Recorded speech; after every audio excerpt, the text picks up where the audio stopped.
জানিতু, ইয়া রাসূলুল্লাহ আমি জিনা করেছি। আল্লাহ নবী সাল্লাল্লাহু আলাইহি সাল্লাম 3 বার পর্যন্ত ওনার কথাটা পাত্তা দেয় নাই। আরে বলে কি, উনি যখন 3 বারের পরে আবারও বলছে, নবীজি অবাক হয়ে বলতেছেন, আবিকা জুনুন, আরে তুমি কি পাগল নাকি? তোমার মধ্যে কি পাগলামি আছে নাকি? তোমার মাথায় সমস্যা নাকি? মুমিন মুসলমান কিভাবে জিনা করে? মুসলমান এটা বলে কেমনে? আবার মুসলমানের দ্বারা এটা হয় কিভাবে? তাহলে বুঝা গেল রাসূলুল্লাহ সাল্লাল্লাহু আলাইহি ওয়াসাল্লাম অবাক হয়ে গেলেন, আশ্চর্য হয়ে গেলেন যে একজন মুমিন কিভাবে জিনা করে। ওই অপরাধটির নাম কি? ব্যভিচার। নারী পুরুষের, ছেলে মেয়ের অবাধ মেলামেশা, নারী পুরুষের, ছেলে মেয়ের অবাধ চলাফেরা, আল্লাহর বিধান, শরীয়তের বিধান লঙ্ঘন করে ছেলে মেয়ে, নারী পুরুষ তাদের হারাম যে কোনো রকমের সম্পর্ক, এটা খোদার কসম, এটা চলমান রেখে, এটা চালু রেখে, এটা অবাধে এটা করতে দিলে ওই সমাজ আলোকিত হয় না।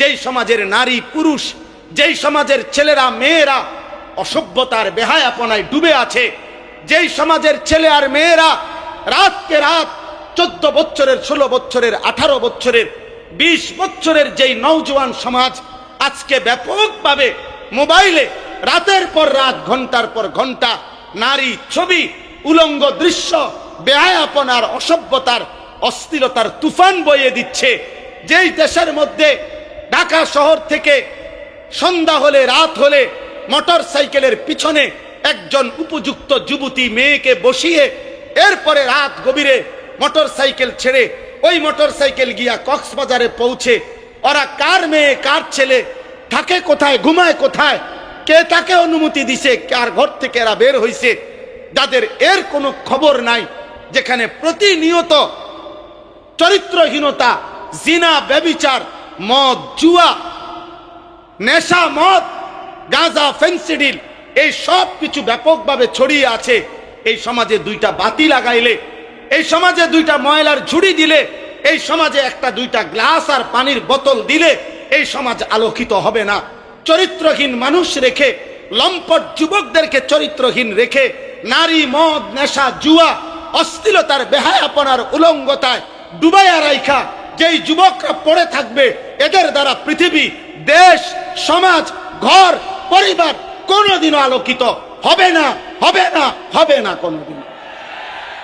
অতএব আজকে যারা দেশ নিয়ে ভাবেন, সমাজ নিয়ে ভাবেন, আপনাদের দিলের কথা পরিষ্কার বলেন, আপনাদের দিলের কথা স্পষ্ট বলেন। আসলে কি আলোকিত সমাজ চান, নাকি নিজেদের স্বার্থ উদ্ধার করতে চান? এই কথা স্পষ্ট বলেন। 2-3টা বক্তব্যের ফুলছুরি দিয়ে, বক্তৃতার মঞ্চে 2-4টা সুন্দর সুন্দর বাক্য ব্যবহার করে এরপরে আপনি আপনার ক্ষমতা, আপনার পদ পদবি এটাই দখল করতে চান, নাকি সত্যিকার অর্থে সমাজকে আলোকিত করতে চান? যদি সত্যিকার অর্থে সমাজকে আলোকিত করতে হয়, যদি সত্যিকার অর্থে সমাজকে কল্যাণমুখী করতে হয়, যদি সত্যিকার অর্থে একটি বাড়ি, একটি পরিবার, একটি অঞ্চল, একটি সমাজকে মুনাফফার, নূরে নূরানি করতে হয়, তাহলে খোদার কসম কোরআনুল কারীমের কাছে ফিরতে হবে, আল্লাহর কোরআনে ফিরতে হবে, ওয়াহির কাছে আসতে হবে, মালিকের কাছেই ফিরে আসতে হবে। আর আল্লাহ পাক রব্বুল আলামিন এই সমাজকে সুন্দর করার জন্য, আলোকিত করার জন্য সর্বপ্রথম একটি সমাজ থেকে যেই অপরাধটি শতভাগ সর্বোচ্চ দূর করতে হবে, বিদায় করতে হবে, যেই পাপটা, যেই অপরাধটি চলমান থাকলে কোনো সমাজ নিরাপদ হয় না, কোনো জাতি সুন্দর হয় না, কোনো সমাজ আলোকিত হয় না। এই অপরাধ, এটাকে দমন করা, কঠোর হস্তে নিয়ন্ত্রণ করা, এটা ছাড়া একটি সমাজ কখনোই আলোকিত হয় না। ওই অপরাধটির নাম হলো জিনা। দেশের ঐতিহ্যবাহী দিন দরদি সংগঠন আল আমিন সংস্থা এর উদ্যোগে চট্টগ্রাম হাটহাজারী পার্বতী মডেল সরকারি উচ্চ বিদ্যালয় ময়দানে আজকের এই ঐতিহাসিক আজিমুশ-শান তাফসীরুল কোরআন মাহফিলে মহান আল্লাহ পাক রব্বুল আলামিন আমাদেরকে আসবার বসবার আল্লাহর জন্যই জমা হওয়ার তৌফিক দান করেছেন। এজন্য সকলেই বলি আলহামদুলিল্লাহ। মুআজ্জাজ মোহতারাম হাজিরিন, আল আমিন সংস্থার এই ঐতিহাসিক তাফসীরুল কোরআন মাহফিল, এই মঞ্চ, এই স্টেজ এবং বয়ানের এই চেয়ার সবসময় বুজুর্গ শীর্ষ ওলামায়ে কেরাম অলংকৃত করে থাকেন। মূলত এই মঞ্চে, এই স্টেজে, এই চেয়ারগুলোতে এদেশের শ্রদ্ধেয় ওলামায়ে কেরামই শোভা পান।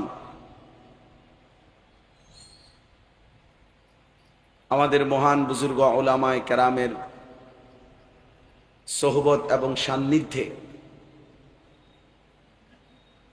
ওনাদের দোয়ার জন্যেই, দোয়ার উদ্দেশ্যেই আমাদের এই ছোট্ট সামান্য একটু সময়ের জন্য বসা। বাস্তবতা হলো এখানে বাংলাদেশের সমস্ত শিষ্য বুজুর্গ হযরত ওলামায়ে কেরাম আগেও বসতেন, এখনো বসে আছেন। আল্লাহ তাআলা তাদের মাথার ছায়া আমাদের উপরে দীর্ঘায়িত করেন, আফিয়তের সাথে আমাদের এই মহান বুজুর্গ হযরতদের হায়াতে তৈয়বা আফিয়া আল্লাহ তাআলা দান করেন, আমিন। পবিত্র কোরআনুল কারীমের 18 নম্বর পারা 24 নম্বর সূরা, সূরাটার নাম হচ্ছে সূরা নূর। এই সূরার শুরু থেকে 3টি আয়াত, প্রথম 3 আয়াত আমি আপনাদের সামনে তেলাওয়াত করেছি। অল্প একটু সময়ের মধ্যে ইনশাআল্লাহ এই 3টি আয়াতকে সামনে রেখে সামান্য কিছু কথা আমরা আরজ করতে চাই। আল্লাহ তাআলা আমাদেরকে তৌফিক দান করেন। আপনাদের কাছে আমার একটা বিশেষ অনুরোধ, কমপক্ষে প্রয়োজনের মুহূর্তে তো 2-1টা শব্দ করে। মাশাআল্লাহ, আপনারা এমন নীরব শ্রোতা। বাংলাদেশের সময়ের আলোচিত একজন শীর্ষ আলেমে দ্বীন আল্লামা হাবিবুল্লাহ মাহমুদ কাসিমি দামাত বারাকাতুহুমুল আলিয়া হযরত এতক্ষণ বয়ান করলেন। শ্রোতা হিসাবে তো আরেকটু সাড়া শব্দ করা উচিত, কিছু হু হাও তো কওয়া উচিত। তো কেউ তো কোনো লড়েনও না, আওয়াজও করেন না, মাথেনও না, বুঝলাম না আমি আসলে। সকলেই বলেন আলহামদুলিল্লাহ, আরো জোরে বলেন আলহামদুলিল্লাহ, সবাই বলেন আলহামদুলিল্লাহ। হযরত ওলামায়ে কেরাম যেই বয়ান করছেন ধারাবাহিক, সেখানে প্রয়োজনের মুহূর্তে তো কিছু শব্দ হ্যাঁ না ভালো মন্দ বলবেন। আল্লাহ তাআলা আমাদেরকে তৌফিক দান করেন। কোরআনুল কারীমের এই সূরাটির নাম হচ্ছে সূরা নূর। এই সূরার প্রথম 3 আয়াত আমি তেলাওয়াত করেছি। সূরা নূর এই শব্দটি শুনবার দ্বারাই আমরা বুঝলাম এই নূর এই শব্দটি আমাদের কাছে পরিচিত শব্দ।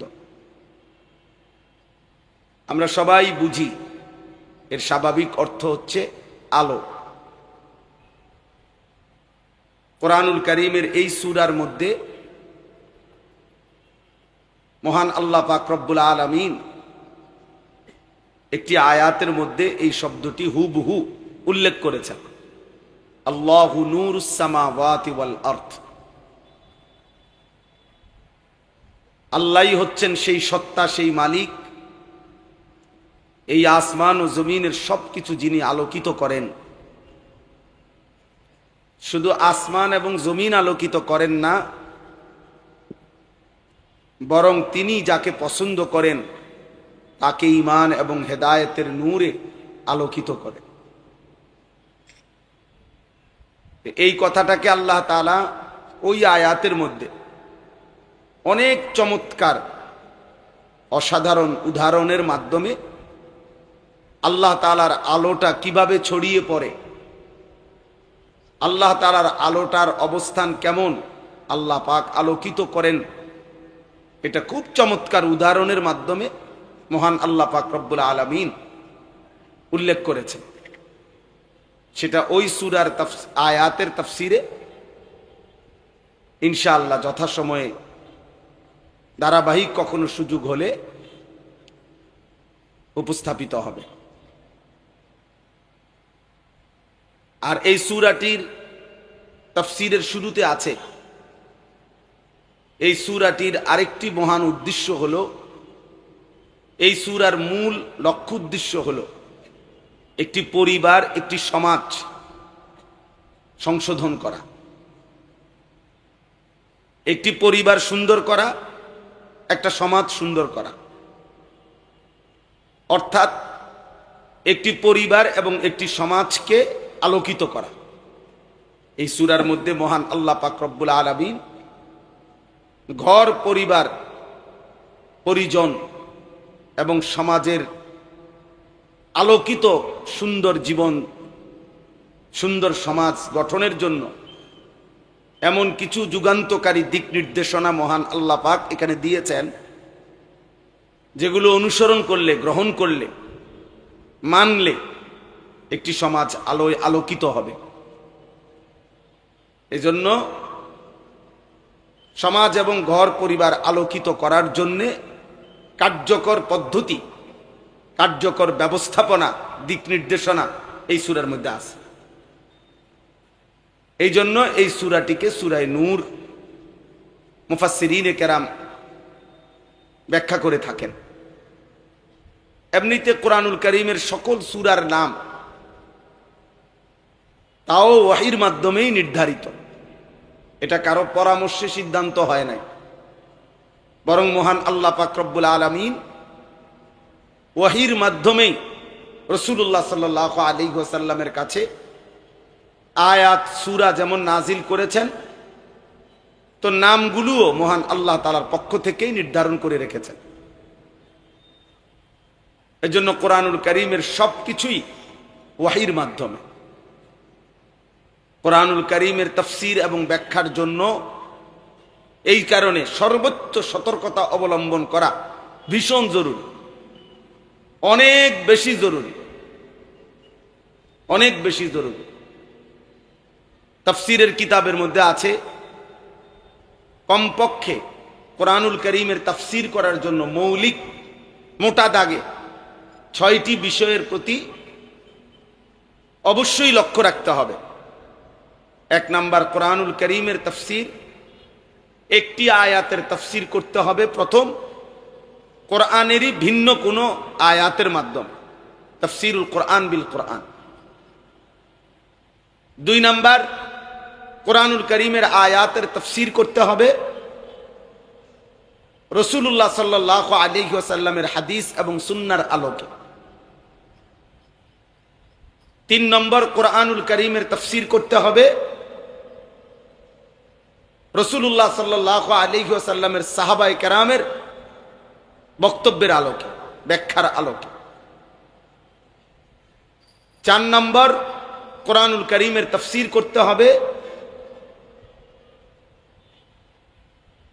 সাহাবাদের কাছ থেকে যারা দ্বীন শিখছেন, ঈমান আমল শিখছেন, ইলম শিখছেন, যাদেরকে তাবিঈন বলা হয়, তাবিঈনদের বক্তব্যের আলোকে, ব্যাখ্যার আলোকে।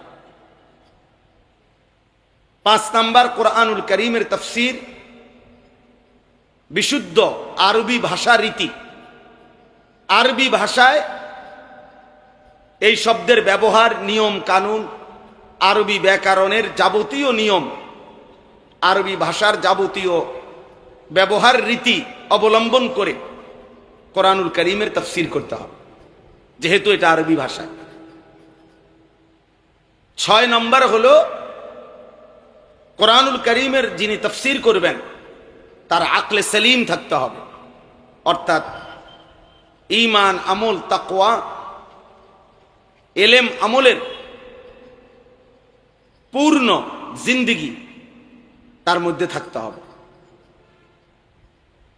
একটি পবিত্র জীবন, ঈমান, আমল, তাকওয়া পূর্ণ জীবন, চলনে বলনে, আচরণে, উচ্চারণে, দিলে, জবানে, লেনদেনে, উঠা বসায় তাকওয়া থাকতে হবে, এলেমের গভীরতা থাকতে হবে এবং পূর্ববর্তী 5 সূত্র থেকে তাফসীর করছেন এরকম যোগ্যতা সম্পন্ন, মানসিকতা সম্পন্ন হইতে হবে। এই কথাটা বলার আমার একটা উদ্দেশ্য আছে। এই কথাটা বলার উদ্দেশ্য হল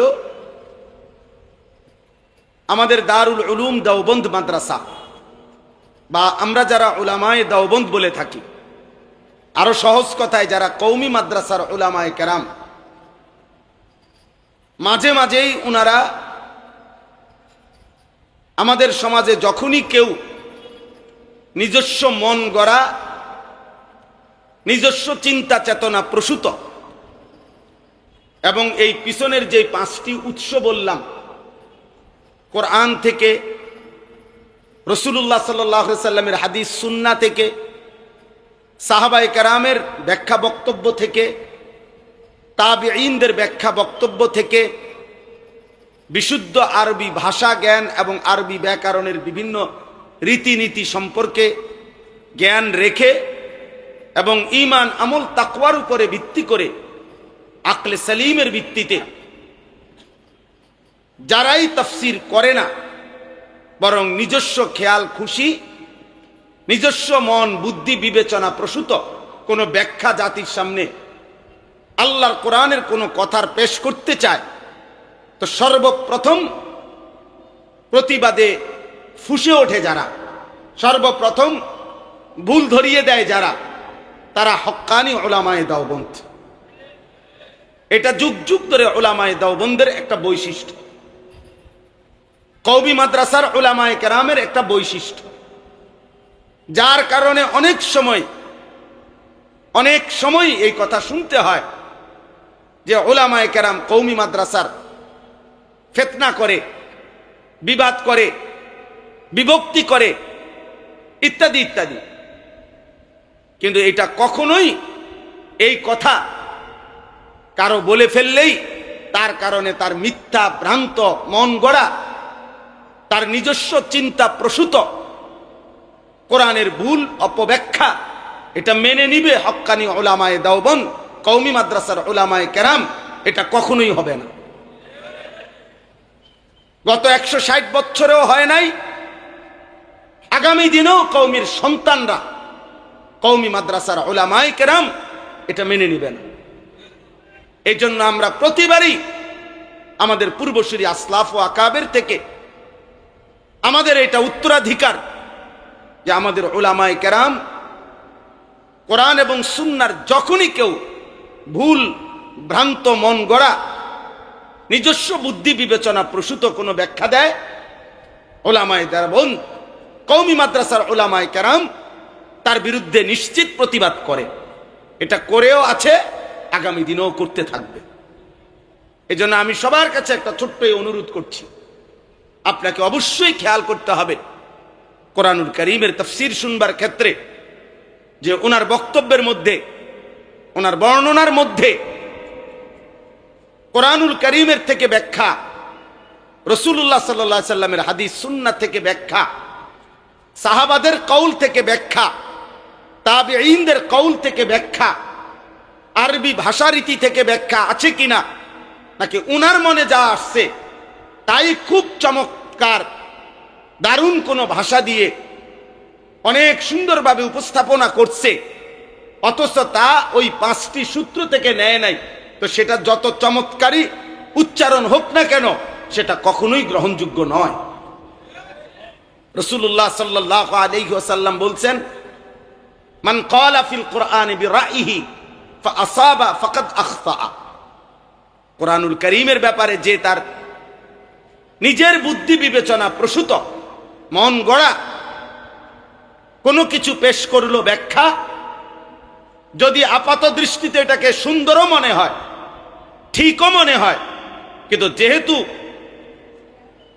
চিরাচরিত যেই রীতি তাফসীরের মূল নীতি তার আলোকে যেহেতু বলে নাই, অতএব আল্লাহ নবী সাল্লাল্লাহু আলাইহি ওয়াসাল্লাম বলেন ফাকাদ আখতা, ধরে নিবা নিশ্চিত সে ভুলই বলেছে, সে ভুলই বলেছে, সে ভুল বলেছে। এবং অন্য হাদিসে আছে সে যেন জাহান্নামে নিজের ঠিকানা প্রস্তুত করে নেয়। এজন্য একটা ছোট্ট আরো বিষয়, সবচেয়ে বড় একটা বিষয় হলো কোরআন শরীফের বাংলা তরজমা, বাংলায় এটার অর্থ যেটা, এবার ওই অর্থটাকে বাংলা ভাষায় কি প্রচলন, আপনি এর আলোকে যদি কোরআনের ব্যাখ্যা করেন তো নিশ্চিত আপনিও পথভ্রষ্ট হবেন, অনুসারীদেরকেও পথভ্রষ্ট করবেন।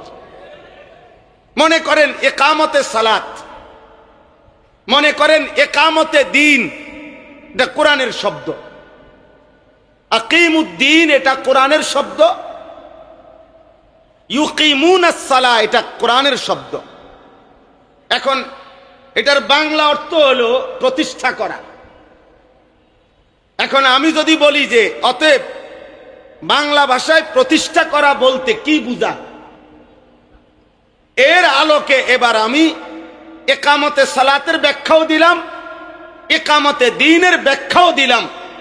তাহলে কিয়ামত পর্যন্ত যদি আপনি ওই বাংলা ব্যবহার রীতি, বাংলা ভাষার প্রচলনের ভিত্তিতে যে বাংলায় প্রতিষ্ঠা করা শব্দটি যেই অর্থ বুঝায়, এর আলোকে যদি আপনি কোরআনের এই শব্দদ্বয়ের ব্যাখ্যা করেন তো নিশ্চিত কিয়ামত পর্যন্ত আপনিও পথভ্রষ্ট হবেন, আপনার অনুসারীরাও পথভ্রষ্ট হবে। এটা মনে রাখতে হবে, এটা অবশ্যই মনে রাখতে হবে। এই জন্য এখানেই বারবার বিভ্রান্তি হয়, এখানে এসে বারবার ভুল হয়। অর্থাৎ প্রথমে আগে আমি এর বাংলা দেখে নিলাম, এবার আমি খেয়াল করলাম যে এই শব্দের অর্থ তো এটা, অতএব এটা বাংলায় কি ব্যবহার না বাংলা ভাষায় কি ব্যবহার এটা দেখলে হবে না, এটার আরবি ভাষায় কি ব্যবহার। এবং পূর্ববর্তী মুফাসসিরিনে কেরাম, সাহাবায়ে কেরাম, তাবিঈন, রাসূলুল্লাহ সাল্লাল্লাহু আলাইহি ওয়াসাল্লামের হাদিস এবং সুন্নাহ, ইকামতে সালাত মনে করেন ইকামতে দ্বীন, এটার ব্যাখ্যা ওনারা যা করছেন, যা বলছেন, যা বুঝাইতে চাইছেন, কিয়ামত পর্যন্ত ওইটাই ব্যাখ্যা। আপনার নিজস্ব মন গড়াটা কশ্চিন কালেও ইকামতে দ্বীনের ব্যাখ্যা হইতে পারে না। এই জন্য বারবার আমরা কারো নাম বলতে চাই না, কিন্তু এই কথা স্পষ্ট যে সবসময় মনে রাখবেন উলামায়ে দেওবন্দ, কওমি মাদ্রাসার উলামা হযরত, আমি অন্যদেরটা অন্যরা বলবে, আমরা আমাদের অঙ্গনের উলামায়ে কেরামের তাফসীর ব্যাখ্যা বারবার শুনেছি, দেখেছি, পড়েছি। আলহামদুলিল্লাহ আমাদের হযরত উলামায়ে দেওবন্দ এবং কওমি মাদ্রাসার উলামায়ে কেরামের তাফসীর সর্বদাই এই 6টি মূলনীতির আলোকে চলে আসতেছে, ইনশাআল্লাহ কিয়ামত পর্যন্ত চলতে থাকবে। তাহলে আজকের এই আল আমিন সংস্থার এই তাফসীরুল কোরআন মাহফিল, এই জন্য আলহামদুলিল্লাহ নিঃসন্দেহে এই তাফসীরুল কোরআনের মাহফিলের আলোচনা, কোরআনের তাফসীর, কোরআনের ব্যাখ্যা, আশা করা যায় ইনশাআল্লাহ কোরআনুল কারীমের বিশুদ্ধ তাফসীর নীতির উপরে, কোরআনুল কারীমের বিশুদ্ধ তাফসীরের যে মূল নীতি যুগ যুগ ধরে মুফাসসিরিনে কেরামের পক্ষ থেকে নির্ধারণ করা, ওই আলোকেই চলতেছে, ইনশাআল্লাহ আগামী দিনেও চলতে থাকবে। আমার শায়েখ আল্লামা মুফতি মুশতাকুন নবী কাসিমি হযরত দামাত বারাকাতুহুম আলহামদুলিল্লাহ ইতিমধ্যে আল আমিন সংস্থার এই তাফসীরুল কোরআন মাহফিলে আল্লাহ পাকের দয়ায় 3 দিনই পুরা ধারাবাহিক তাফসীর শুরু করেছেন। আলহামদুলিল্লাহ ইনশাআল্লাহ আগামী দিনেও যদি আল আমিন সংস্থার এই 3 দিন ব্যাপী তাফসীরুল কোরআন মাহফিলে আরো হযরত উলামায়ে কেরামের মাধ্যমে কোরআনুল কারীমের এই ধারাবাহিক তাফসীরের এই সিলসিলা পুরা দমে যদি চালু হয়, তো উম্মতের বহুত বড়, মানুষের জন্য বহুত বড় একটা খেদমত হবে। এবং মানুষ কোরআনুল কারীমের বিশুদ্ধ তাফসীর, কোরআনুল কারীমের মূল নীতির আলোকে তাফসীর একটি বৃহৎ পরিসরে, একটি বৃহৎ প্ল্যাটফর্মের মাধ্যমে দেশবাসী, ইমানদার জনগোষ্ঠী পাবে। কারণ আল আমিন সংস্থা, এই শব্দটি, এই নাম বাংলাদেশের এই প্রান্ত থেকে ওই প্রান্ত পর্যন্ত প্রত্যেকটা ইমানদার মুসলমানের কলিজার ভিতরে প্রত্যেকের কাছে এটা পরিচিত একটা নাম। এটা আসলেই একটি ঐতিহ্যবাহী, এটা বাস্তবিক অর্থেই একটি সংগ্রামী, একটি প্রতিবাদী এবং সময়ের যেই কোনো বাতিল অন্যায়ের প্রতিরোধে প্রতিবারই যারা ফুঁসে উঠেছে, ঝলসে উঠেছে, এমন একটি ঐতিহ্যধন্য দ্বীনি সংগঠন আল আমিন সংস্থা। আল্লাহ কবুল করে নেন। এজন্য আল আমিন সংস্থার দায়িত্বে যারা আছেন, আমার প্রিয় ভাই, আমার শ্রদ্ধেয় ভাইদের কাছে আমার এক ছোট্ট ভাই হিসাবে আমি বিনীত অনুরোধ করছি, এই বিশাল সংগঠন এবং প্ল্যাটফর্ম, এই বিশাল পরিচিতির মাধ্যমে কোরআনুল কারীমের বিশুদ্ধ তাফসীর আসলাফ ও আকাবেরের তর্জ তরিকায় কোরআনুল কারীমের তাফসীর যেন বৃহৎ পরিসরে উম্মতের কাছে পৌঁছে, এর কার্যকর পরিকল্পিত আপনারা প্রয়োজনে বারবার বসবেন আমাদের হাটহাজারীর হাজরাত উলামায়ে কেরামের সাথে, আমাদের মুরব্বীদের সাথে মশওয়ারা করে কার্যকর উদ্যোগ নিয়ে কিভাবে পরিকল্পিতভাবে 3 দিনের এই তাফসীরুল কোরআন মাহফিলে আল্লাহর কোরআনের তাফসীরের সুন্দর উপস্থাপনা, বাস্তবধর্মী উপস্থাপনা এবং কোরআনুল কারীমের তাফসীরের ওই মূলনীতির আলোকে যেন তাফসীর হয় এবং জাতি উপকৃত হয়, শুনতে পারে, এর কার্যকর উদ্যোগ, পরিকল্পিত উদ্যোগ আপনারা গ্রহণ করবেন। এটা আমার হৃদয়ের দাবি, এটা আমার সর্বোচ্চ ভালোবাসার দাবি। আল্লাহ তাআলা আপনাদেরকে কবুল করে নেন। আপনারা সকলেই জানেন রাসূলুল্লাহ সাল্লাল্লাহু আলাইহি ওয়াসাল্লামের নবী আমিরুল মুমিনিন সাইয়্যিদুনা ওমর ইবনুল খাত্তাব রাদিয়াল্লাহু তাআলা আনহুর জোর দাবিতে, জোর পরামর্শে বারবার তিনি ইসরার করতেছিলেন, অনুরোধ করতেছিলেন প্রথম খলিফা আমিরুল মুমিনিন সাইয়্যিদুনা আবু বকর as-সিদ্দিক রাদিয়াল্লাহু তাআলা আনহুর কাছে। হযরত ওমর রাদিয়াল্লাহু তাআলা আনহুর বারংবার অনুরোধের প্রেক্ষিতে হযরত আবু বকর সিদ্দিক রাদিয়াল্লাহু তাআলা আনহু কোরআনুল কারীমের সংকলন রাসূলুল্লাহ সাল্লাল্লাহু আলাইহি ওয়াসাল্লামের ইন্তেকালের পরে ইয়ামামার যুদ্ধে মুসাইলামাতুল কাজ্জাব মিথ্যা ভণ্ড নবী দাবিদারের বিরুদ্ধে সাহাবায়ে কেরামের যুদ্ধে, যেই যুদ্ধে সবচেয়ে বেশি সংখ্যক, প্রায় 400-র চাইতে বেশি সাহাবায়ে কেরাম যারা হাফেজ ছিলেন, শাহাদাত বরণ করছিলেন, এই সর্বাধিক সংখ্যক সাহাবী হাফেজে কোরআন শাহাদাত বরণ করার পরে ওমর রাদিয়াল্লাহু তাআলা আনহু বারংবার অনুরোধ করেছিলেন আবু বকর সিদ্দিক রাদিয়াল্লাহু তাআলা আনহুর কাছে যে, হে আমিরুল মুমিনিন, পুরা কোরআন একত্রে সংকলন করা হোক। এবং উনার বারবার পরামর্শে হযরত আবু বকর সিদ্দিক রাদিয়াল্লাহু তাআলা আনহু কিছুটা তারাদ্দুদ করতেছিলেন, কিছুটা কিংকর্তব্য বিমূঢ় ছিলেন, চিন্তা করতেছিলেন করবেন না না করবেন। শেষ পর্যন্ত বারবার বলা এবং দলিল যুক্তি তর্কের আলোকে আল্লাহ তাআলা আবু বকর সিদ্দিকের অন্তর খুলে দিয়েছেন এবং তিনি এর কার্যকর উদ্যোগ নিয়েছিলেন। এবং রাসূলুল্লাহ সাল্লাল্লাহু আলাইহি ওয়াসাল্লামের মাত্র 16 বছর বয়সী সাহাবী হযরত যায়েদ ইবনে সাবিত রাদিয়াল্লাহু তাআলা আনহু, ওনাকে অন্যতম দায়িত্বশীল বানিয়ে, যিনি ছিলেন একজন কাতেবে ওয়াহি, নবী সাল্লাল্লাহু আলাইহি সাল্লামের কাছে থেকে যিনি আল্লাহর কোরআন নবীজির জামানায় লিখতেন, ওনাকে জিম্মাদারি দিয়ে আরো সাহাবীদের বোর্ড গঠন করে হযরত আবু বকর সিদ্দিক রাদিয়াল্লাহু তাআলা আনহু পুরা কোরআন একত্রে নবী সাল্লাল্লাহু আলাইহি সাল্লামের ইন্তেকালের পরে উনার খেলাফত আমলে সংকলনের উদ্যোগ নিছিলেন। আর এই উদ্যোগটা হযরত যায়েদ ইবনে সাবিতকে যখন দায়িত্ব দিচ্ছিলেন, আমি শুধু এই উৎসাহের জন্য এই কথাটাই শুধু বলতে চাই, হযরত আবু বকর সিদ্দিক যখন সিদ্ধান্ত নিলেন কোরআন সংকলন করবেন, পুরা জমা করবেন, সাহাবায়ে কেরামের মাশওয়ারাতেও সিদ্ধান্ত হলো তখন এই কাজটার প্রধান জিম্মাদারি কে করবে। লক্ষের চাইতে বেশি সাহাবীর কাছে ভিন্ন ভিন্ন কোরআন, কারো কাছে এক আয়াত, দুই আয়াত, এক সূরা, দুই সূরা এরকম ছিল।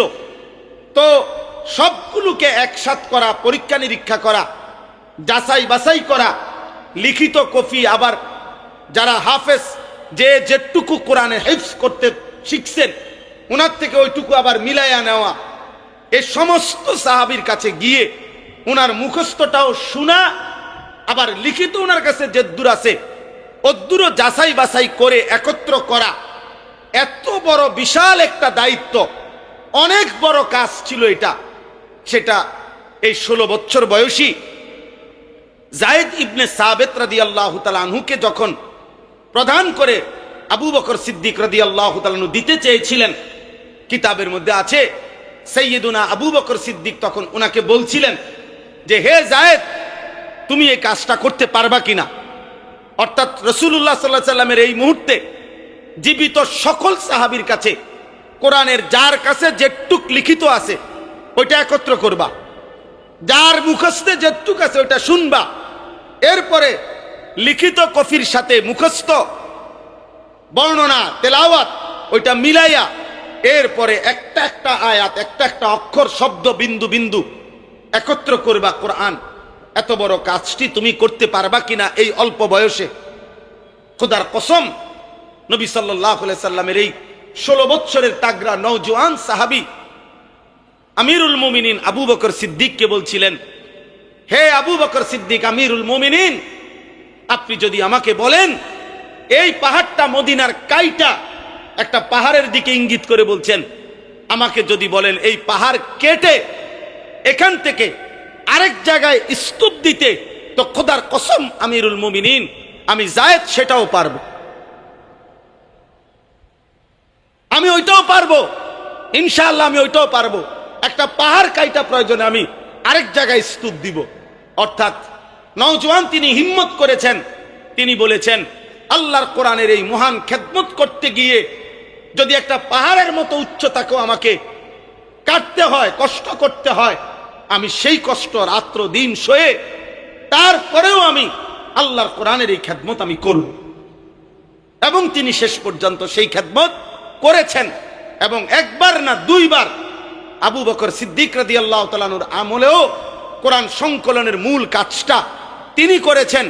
আবার সাইয়্যিদুনা উসমান রাদিয়াল্লাহু তাআলা আনহুর তৃতীয় খলিফার জামানায় আবারও যখন সংকলনের কিছু আপনার কাজ করার প্রয়োজন ছিল, আবারও তখনও চূড়ান্ত, আবারও যখন কোরআন সংকলনের কাজ আবার করতে হয়েছে তখনও তিনি ছিলেন, তখনও তিনি আবার করছেন। এজন্য আমি অনুরোধ করছি আল আমিন সংস্থার নওজোয়ান উদ্যমী সংগঠনের সদস্যবৃন্দ, আপনারা যদি এই উদ্যোগ নেন ইনশাআল্লাহ আপনাদের প্ল্যাটফর্মের পরিচিতি বেশি, আল আমিন সংস্থাকে চিনে বেশি, অতএব এর দ্বারা বেশি মানুষের কাছে আল্লাহর কোরআনের বিশুদ্ধ তাফসীর পৌঁছাবে। লিখিত তাফসীর আলহামদুলিল্লাহ আছে, ব্যাপকভাবে লিখিত তাফসীর ব্যাপকভাবে আছে, আলহামদুলিল্লাহ পড়াও হচ্ছে, মোতালাও চলতেছে। কিন্তু মনে করেন এমন একটা স্বপ্ন দেখেন, আমার এখানে আইসে এটা মনে হয়েছে যে মনে করেন এমন একটা স্বপ্ন দেখেন যে আল্লাহর কোন বান্দা মুসলমান যেন জবানের উচ্চারণ দিয়া রেকর্ড থেকে সরাসরি আল্লাহর কোরআনের 30 পারা তাফসীরের বিশুদ্ধ শুনতে পারে, এই স্বপ্ন যদি কেউ চায়, ইচ্ছা করে, তো সেটা যেন আপনাদের ব্যবস্থাপনায় আগামী দিনে হতে পারে 30 বছর পরে কেউ রেকর্ড থেকে আল্লাহর কোরআনের পুরা 30 পারা তাফসীর শুনবে, এই উপকৃত হতে চায়, তো সেটা তো হতে পারে আপনাদের উদ্যোগ থেকে শুরু হয়ে যাইতে পারে।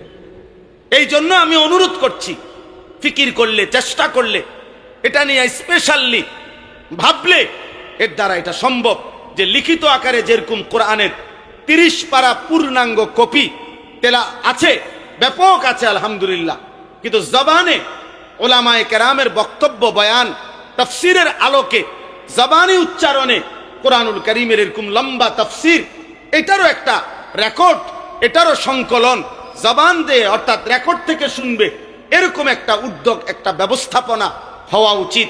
আল্লাহ তাআলা তৌফিক দান করেন।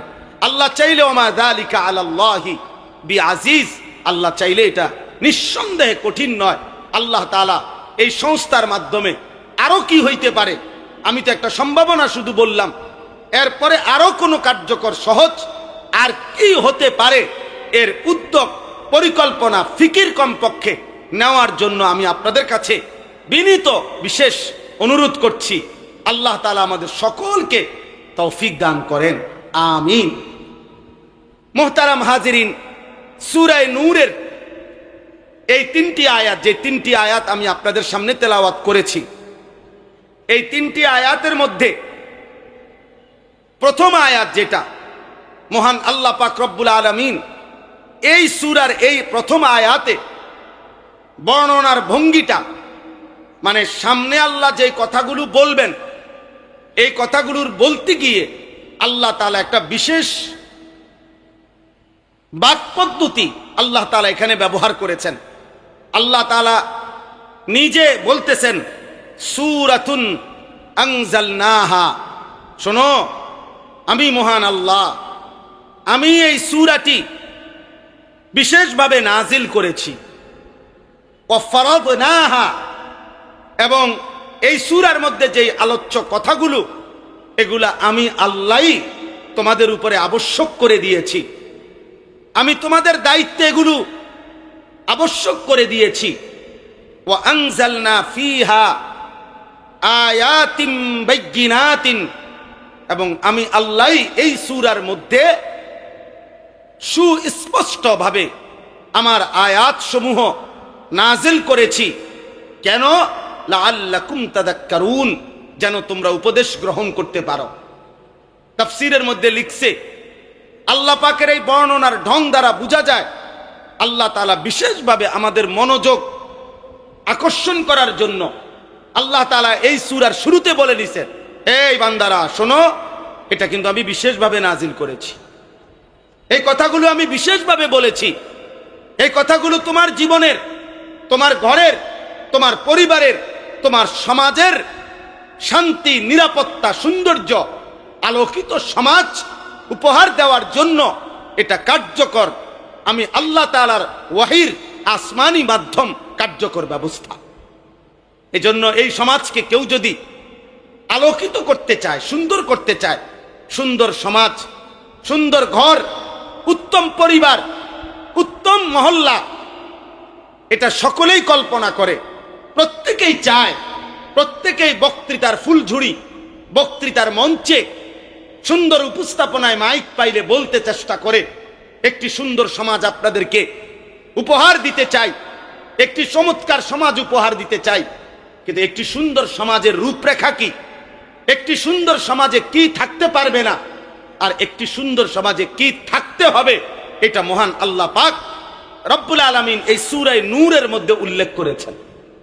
এজন্য সূরা নূরের এই নির্দেশনা গ্রহণ না করে শুধুমাত্র আপনি রাস্তায় রাস্তায় লাইট লাগায় দিলেন, রাস্তায় রাস্তায় 2-3টা ময়লার বালতি দিয়ে দিলেন, আর রাস্তায় রাস্তায় আপনি পানির কয়টা গ্লাস আর বোতল দিয়ে দিলেন, আর বললেন সমাজ সুন্দর করার কাজ চলছে, সমাজ খুব দ্রুত সুন্দর হয়ে যাবে, সবাই লাইন ধরে বালতি থেকে পানি পান করবে, সবাই কলার ছিলকা 2-1টা ময়লা এই ঝুড়ির মধ্যে ফেলবে, এই সমাজ আলোকিত হয়ে যাবে।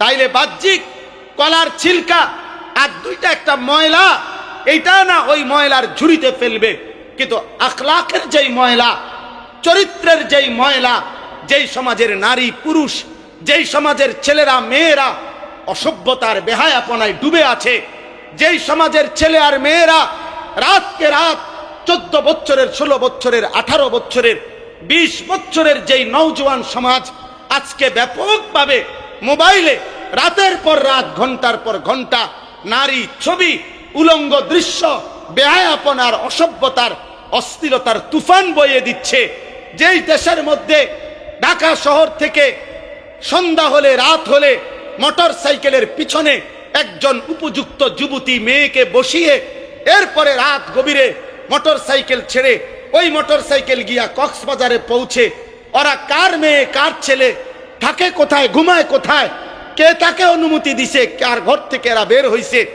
যাদের এর কোনো খবর নাই, যেখানে প্রতিনিয়ত চরিত্রহীনতা, জিনা, ব্যভিচার, মদ, জুয়া, নেশা, মদ, গাঁজা, ফেন্সিডিল, এই সব কিছু ব্যাপকভাবে ছড়িয়ে আছে। এই সমাজে দুইটা বাতি লাগাইলে, এই সমাজে দুইটা ময়লার ঝুড়ি দিলে, এই সমাজে একটা দুইটা গ্লাস আর পানির বোতল দিলে এই সমাজ আলোকিত হবে না। চরিত্রহীন মানুষ রেখে, লম্পট যুবকদেরকে চরিত্রহীন রেখে, নারী, মদ, নেশা, জুয়া, অশ্লীলতার, বেহায়াপনার উলঙ্গতায় ডুবাইয়া রাইখা যেই যুবকরা পড়ে থাকবে, এদের দ্বারা পৃথিবী, দেশ, সমাজ, ঘর, পরিবার কোনোদিনও আলোকিত হবে না, হবে না, হবে না কোনোদিন। অতএব আজকে যারা দেশ নিয়ে ভাবেন, সমাজ নিয়ে ভাবেন, আপনাদের দিলের কথা পরিষ্কার বলেন, আপনাদের দিলের কথা স্পষ্ট বলেন। আসলে কি আলোকিত সমাজ চান, নাকি নিজেদের স্বার্থ উদ্ধার করতে চান? এ কথা স্পষ্ট বলেন। দুই তিনটা বক্তব্যের ফুলছুরি দিয়ে, বক্তৃতার মঞ্চে দুই চারটা সুন্দর সুন্দর বাক্য ব্যবহার করে এরপরে আপনি আপনার ক্ষমতা, আপনার পদ পদবি এটাই দখল করতে চান, নাকি সত্যিকার অর্থে সমাজকে আলোকিত করতে চান?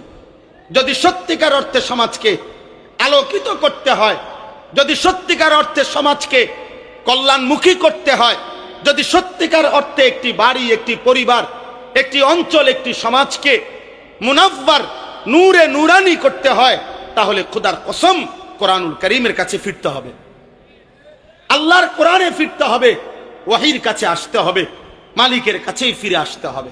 আর আল্লাহ পাক রব্বুল আলামিন এই সমাজকে সুন্দর করার জন্য, আলোকিত করার জন্য সর্বপ্রথম একটি সমাজ থেকে যেই অপরাধটি শতভাগ সর্বোচ্চ দূর করতে হবে, বিদায় করতে হবে, যেই পাপটা, যেই অপরাধটি চলমান থাকলে কোনো সমাজ নিরাপদ হয় না, কোনো জাতি সুন্দর হয় না, কোনো সমাজ আলোকিত হয় না। এই অপরাধ, এটাকে দমন করা, কঠোর হস্তে নিয়ন্ত্রণ করা, এটা ছাড়া একটি সমাজ কখনোই আলোকিত হয় না। ওই অপরাধটির নাম হলো জিনা।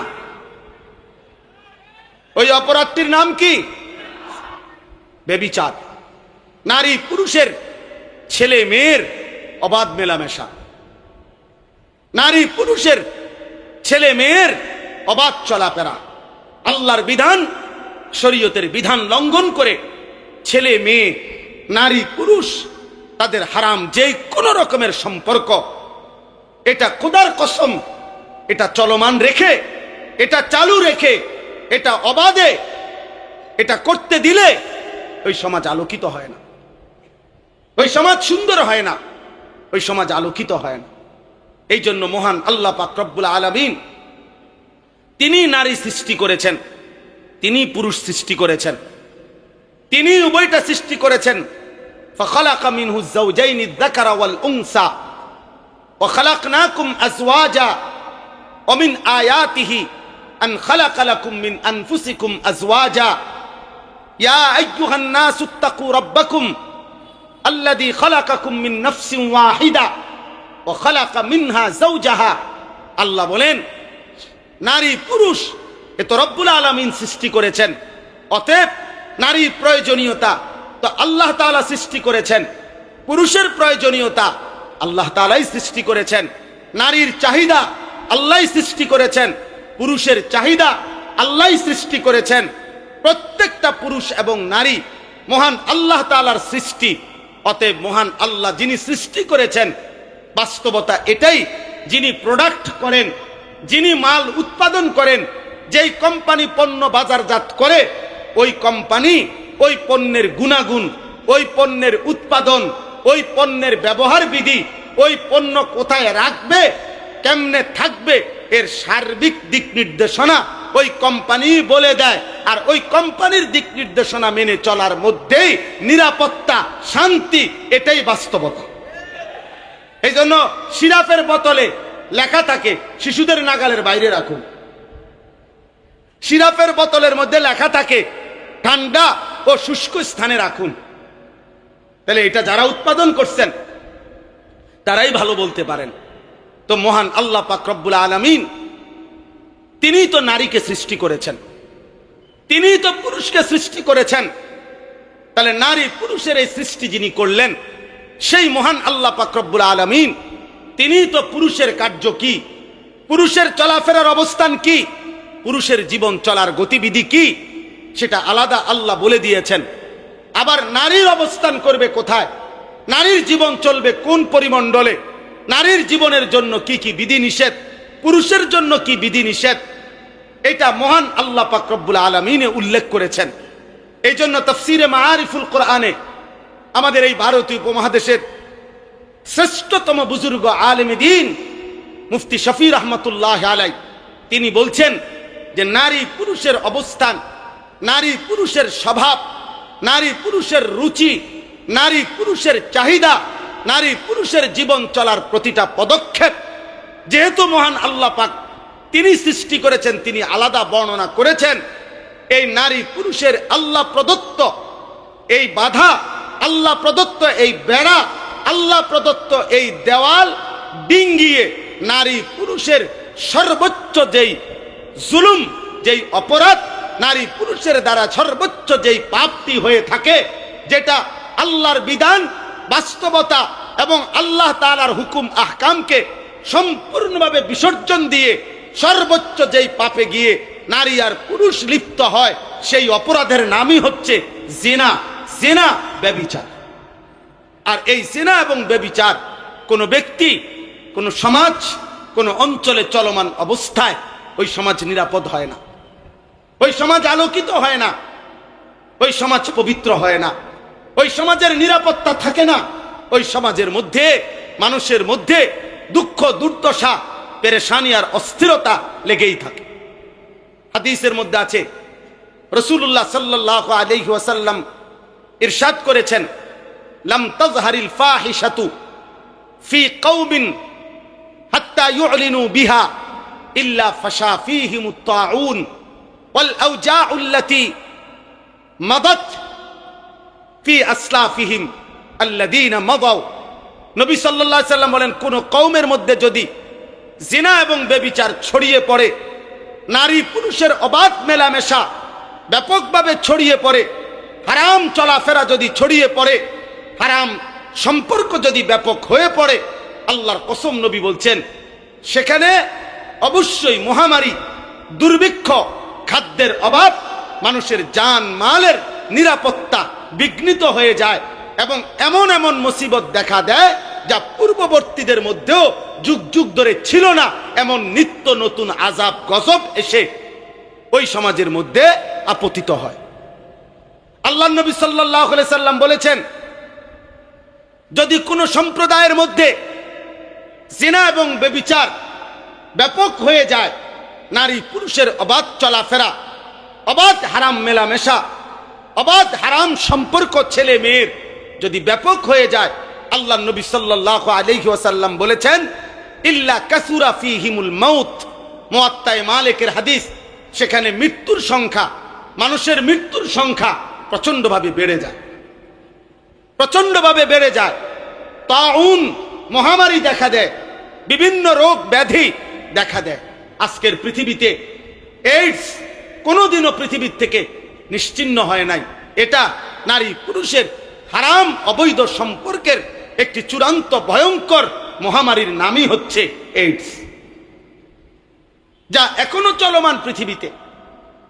তাহলে প্রিয় ভাই আমার, প্রিয় বাপ আমার, আমরা কোরআনুল কারীমের মধ্যে এই সূরা নূরের প্রথম আয়াত, প্রথম বক্তব্য, প্রথম কথা আল্লাহ তাআলা শুরু করেছেন এই জিনার আলোচনা দ্বারা, এই ব্যভিচারের আলোচনা দ্বারা।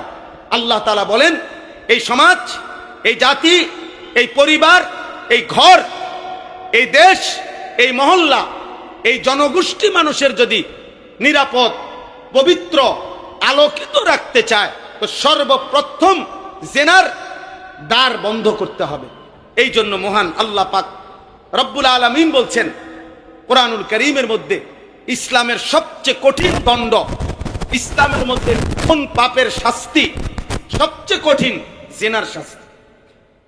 কোন পাপের শাস্তি বলেন?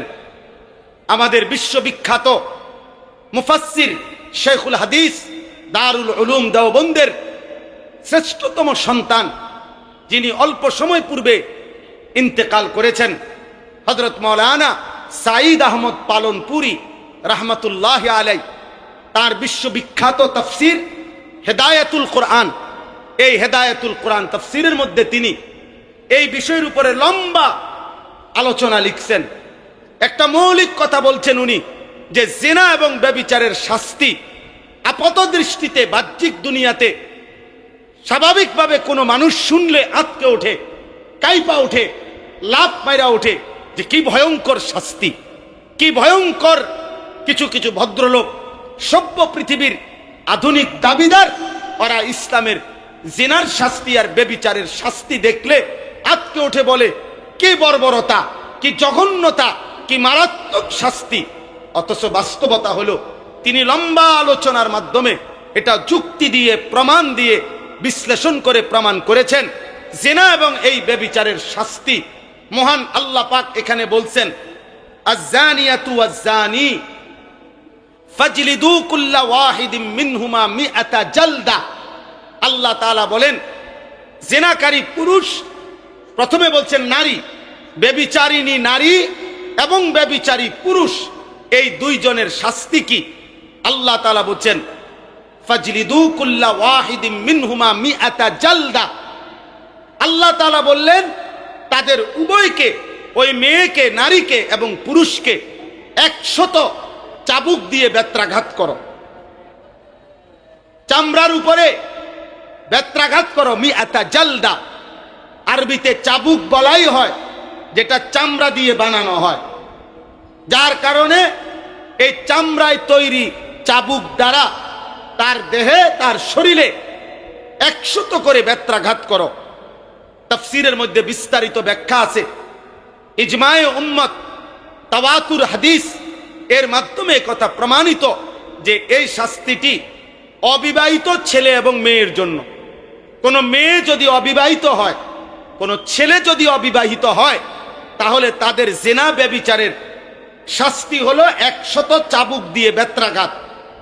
কিন্তু আল্লাহর নবী সাল্লাল্লাহু আলাইহি সাল্লামের বিশুদ্ধ হাদিস, কোরআনুল কারীমের মানসুখকৃত আয়াত, যেটা মুতাওয়াতির হাদিসের দ্বারা প্রমাণিত, যে বিবাহিত পুরুষ এবং নারী যদি জিনা করে, যেটাকে আমাদের সমাজে পরকীয়া বলে, অর্থাৎ বিবাহিত পুরুষ জিনা করেছে, বিবাহিত নারী ব্যভিচার করেছে, তো আল্লাহর বিধান হলো তাকে পাথর মেরে রজম, হত্যা করা, তাকে এই পৃথিবী থেকে বিদায় করে দেওয়া, এই পৃথিবী থেকে নিশ্চিহ্ন করে দেওয়া, নিশ্চিহ্ন করে দেওয়া। আল্লাহ তাআলা বলেন, ওয়ালা তাখুযকুম বিহিমা রাফাতুন ফি দীনিল্লাহ। আল্লাহ বলছেন, মুমিন, অন্যদের কথা বাদ দাও, কাফের, মুশরিক, বেঈমান, নাস্তিক, মুরতাদ কি বলবে, মুনাফিক কি বলবে, এর ধার ধাইরো না। তবে তোমরা মুমিনদের কাছে, ইমানদারের কাছে আমি আল্লাহ বলে দিলাম যে আমি আল্লাহ আরহামুর রাহিমিন, আমি রহমান, আমি রাহিম, আমি সত্তার, আমি আল্লাহ সেই মালিক যে বান্দার গুনাহ গোপন রাখি, বান্দার গুনাহ লুকিয়ে ফেলি। আমি সেই মালিক, আসমান ছোঁয়া গুনাহ পর্যন্ত আমি আল্লাহ মাফ করে দিতে রাজি। কিন্তু আমি আল্লাহ বললাম, জিনা এবং ব্যভিচার যদি নিশ্চিত প্রমাণিত হয় শরীয়তের বিধানের আলোকে, তাহলে এদেরকে অবিবাহিত হলে 100 বেত্রাঘাত করা, আর বিবাহিত হইলে পাথর মেরে হত্যা করা, এই বিধান কার্যকর করার ক্ষেত্রে তোমাদের কারো অন্তরে যেন এক জাররা বিন্দু পরিমাণ কোনো দয়া, মায়া না আসে। এখানে আবেগ দেখাইও না, এখানে ভালোবাসা দেখাইও না, এখানে সস্তা আহ্লাদ, দয়া মায়া দেখাবে না। আমি আরহামুর রাহিমিন, আমি রহমের দরিয়া, রহম আমার থেকে আসে, দয়া মায়া আমি আল্লাহর থেকে আসে। আমার সিফাত দয়া মায়া, সেই দয়া মায়ার সিফাত আমি রহমান রাহিম, আমি সিদ্ধান্ত দিলাম। এমন জঘন্য, এমন নাফরমান আমার জমিনে থাকার অধিকার নাই, অধিকার নাই। এরপরে আল্লাহ তাআলা বলছেন, কোন মানুষের জন্য শারীরিক শাস্তি, এটা যেমন তার জন্য কষ্টকর, মানুষের উপস্থিতিতে লজ্জা পাওয়া এটাও তার জন্য অনেক বেশি কষ্টকর। একে তো ফিডা খাইলো, আবার এতগুলো মানুষ দেখলো, এতগুলো মানুষ শুনলো। এই জন্য আল্লাহ তাআলা এই শাস্তিটার উপরে আবার বলছেন ওয়ালিয়াশহাদ আযাবাহুমা তাইফাতুম মিনাল মুমিনিন। মুমিনদের একটা দল, একটা ভারী জামাত মুমিনদের যেন এই নাফরমান পাপীদের, জিনাকারী ছেলে মেয়ে, পুরুষ নারী, এদের শাস্তি কার্যকর করার সময় তারা যেন সশরীরে সচক্ষে উপস্থিত থাকে, তারা যেন দেখে, তারা যেন দেখে। এতে করে অবিবাহিত এই ছেলে মেয়ে যদি বেত্রাঘাত খায়ও আজীবন লজ্জিত হবে যে আমি কি করলাম, কতগুলো মানুষের সামনে বেইজ্জতি হলাম, অপমানিত হলাম। আর দ্বিতীয়ত এই মানুষগুলো যারা দেখলো তারা জীবনের তরে সবক পাইয়া গেল, তারা জীবনের তরে উপদেশ হাসিল করলো যে এমন জঘন্য পাপের কাছেও যাওয়া যাবে, কাছেও যাওয়া যাবে না। এরপরে মহান আল্লাহ পাক রব্বুল আলামিন বললেন, এই বিষয়টা মাঝখানে বলে দিলেন, ইন কুনতুম তুমিনুনা বিল্লাহি ওয়াল ইয়াউমিল আখির। দুনিয়াবি দৃষ্টিতে মায়া দয়া আসলে হবে না বান্দা, বরং তোমরা যদি আল্লাহকে মেনে থাকো, আখিরাতকে মেনে থাকো, তাহলে ঈমানদার আমি আল্লাহর বিধান কার্যকর করার ক্ষেত্রে এক বিন্দু তোমরা দয়া মায়া করুণা এক্ষেত্রে দেখাবে না। এখন দেখেন কি দাঁড়াইলো কথা, দাঁড়াইলো এই কথাটা, জিনা এবং ব্যভিচার, নারী পুরুষের অবাধ মেলামেশা, ছেলে মেয়ের হারাম সম্পর্ক, এটা এতটাই জঘন্য।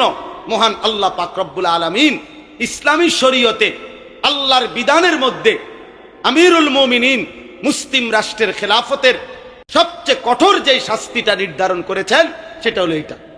এবং এখানে কোন রাষ্ট্রপ্রধান, মুসলিম কোন খলিফা, মুসলিম কোন আমিরুল মুমিনিনেরও এক সুতা এই বিধান প্রমাণিত হলে, এই জিনা ব্যভিচার উপযুক্ত শরীয়তের মূলনীতির আলোকে প্রমাণিত হলে কোন বাদশাহ আমিরুল মুমিনিনেরও সামান্য করুণা দেখাবার, দয়া দেখাবার, কোন রকমের সিম্পেথি, দয়া মায়া অনুকম্পা দেখাবার কোনো অনুমতি নাই, কোনো অনুমতি নাই, কোনো অনুমতি নাই। এবার আমি ছোট্ট যে কথাটা বলতে চাই সেই ছোট্ট কথাটা হলো জিনা এবং ব্যভিচার মহান আল্লাহ পাক রব্বুল আলামিন এতটা কঠোরভাবে নিষেধ করেছেন। প্রিয় ভাই, প্রিয় বাবা, বিশেষ করে প্রিয় নওজোয়ান, সবার কাছে আমার এটা অনুরোধ। হাদিসের মধ্যে আছে, আল্লাহর নবী সাল্লাল্লাহু আলাইহি ওয়াসাল্লাম বলেন, লা ইয়াজনি জানি হিনা ইয়াজনি ওয়া হুয়া মুমিন। নবীজি বলেন, কোন জিনাকার ব্যভিচার যখন করে, জিনা করে, সে মুমিন থাকে না। হায়, একে তো এত বড় জঘন্য পাপও করলো, আর যদি তওবা না করে, আর বুঝ না আসে, ফিরে না আসে, তো তার তো ঈমানও থাকবে না, তো তার আখিরাত কি হবে? তার আখিরাত কি হবে?